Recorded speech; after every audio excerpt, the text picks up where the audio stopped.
Nous sommes le 4 janvier 2021. Après une trêve de Noël toute relative, parce que des agressions il y en a eu, eh bien j'ai dû sortir là, devant les agressions, devant mon appartement. Il est vers les 5 heures. Donc là il est 5h30 à peu près. Voilà, ce lampadaire s'éteint, s'allume. Rien d'extraordinaire. Pour les personnes qui ne connaissent pas le harcèlement électromagnétique, mais ceci peut être dû à distance. Voilà, surtout si la cible de harcèlement électromagnétique que je suis passe à côté. On peut allumer à distance un lampadaire.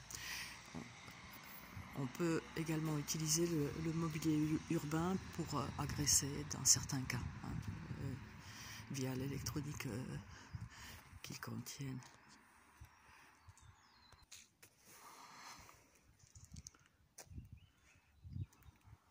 Cette criminalité qui a été dénoncée pour la première fois devant les Nations Unies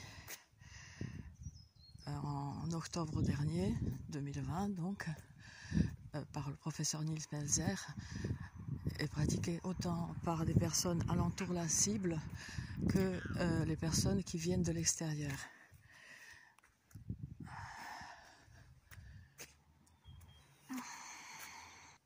Bon, je note la présence de 2 voitures rouges sous mes fenêtres.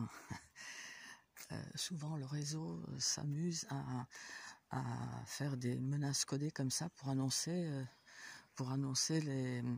les tortures, donc par des armes à énergie dirigée, par des dispositifs d'attaque et de torture qui peuvent être mis dans ces voitures. Alors, voilà.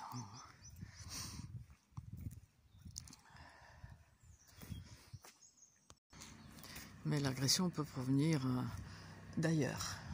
Voilà. Une criminalité extrêmement difficile à prouver, mais une criminalité dénoncée donc pour la première fois l'année dernière. Cette criminalité qui consiste donc à irradier une personne au préalable implantée par des puces RFID, même si ce n'est pas une condition sine qua non aujourd'hui. Une criminalité qui a des décennies, qui est pratiquée en impunité la plus totale parce que protégée par le secret défense. Mais une criminalité qui est vue aujourd'hui. Donc oui, une paix relative. Nous sommes donc le 4 janvier 2021. Un répit relatif pendant à peu près 15 jours, des vacances de Noël. Et là, les irradiations recommencent. Une criminalité protégée, donc, autant par les instances que par les Facebook, YouTube et compagnie.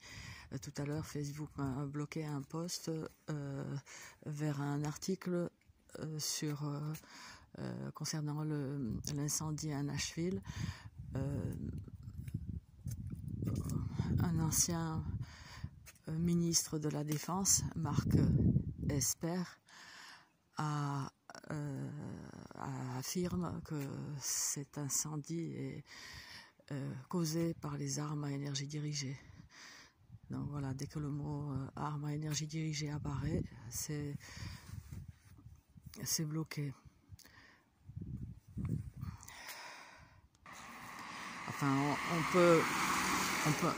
on peut en parler, j'en ai parlé plusieurs fois comme d'autres cibles, mais là c'est l'ex-premier ministre de la Défense qui en a parlé. Donc là ça apporte bien sûr du crédit à ce que nous autres cibles de ce harcèlement terrible dénonçons, nous les kidam, les personnes sans importance entre guillemets, parce que c'est tout autre chose. Enfin, autre chose, je veux dire, ce sont des caractéristiques des gens globalement de bonne volonté qui exaspère le réseau de criminels.